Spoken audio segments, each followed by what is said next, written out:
এর সাথে যুক্ত থেকেছেন, যারা বিশেষ করে দলকে ক্ষমতায় আনবার জন্য অন্তর্বর্তীকালীন সরকারের ভেতরে থেকেও চেষ্টা করেছেন, বুকে হাত দিয়ে আল্লাহকে সাক্ষী রেখে আত্মবিচার করুন, আপনি বিবেকের দংশনে নিশ্চয়ই দংশিত হবেন। ওই সময় আপনি চেষ্টা করেছেন বলেই তার পুরস্কার হিসেবে আজকে আপনি পররাষ্ট্রমন্ত্রীর পদটা পেয়েছেন। বাংলাদেশের non political government, interim government যারা ইতিপূর্বে ছিলেন, এই ট্রেডিশন, এই প্রথা আমাদের কখনো ছিল না। আপনি চট করে মেয়াদ শেষের অব্যবহিত পরেই আপনি মন্ত্রিত্বের পুরস্কার গ্রহণ করলেন, আর সরকারের মধ্যে থাকা লোকেরা আপনাকে পুরস্কার প্রদানও করল। এই মহব্বত, এই ভালোবাসা, এই প্রেমের মধ্যে নিশ্চয়ই কোনো রহস্য আছে।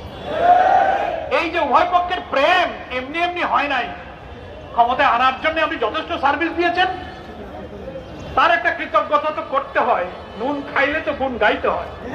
তাই আপনাকে এই পররাষ্ট্রমন্ত্রী পদটা উপহার দেওয়া হচ্ছে। ফলে আপনারও বেজার হওয়ার কিছু নাই, আমরা সত্য কথাই বলছি। কেন আপনি বেজার হবেন? আপনাদের জন্য আমাদের মায়া লাগে, দয়া লাগে, দোয়াও করি যে আপনারা সুস্থ থাকেন, দেশ জাতির জন্য কল্যাণকর কিছু করেন। জামাত ইসলামের প্রতি কোনো অপবাদ দেবেন না, ভুল ধারণা করবেন না, অহেতুক আশঙ্কা করবেন না।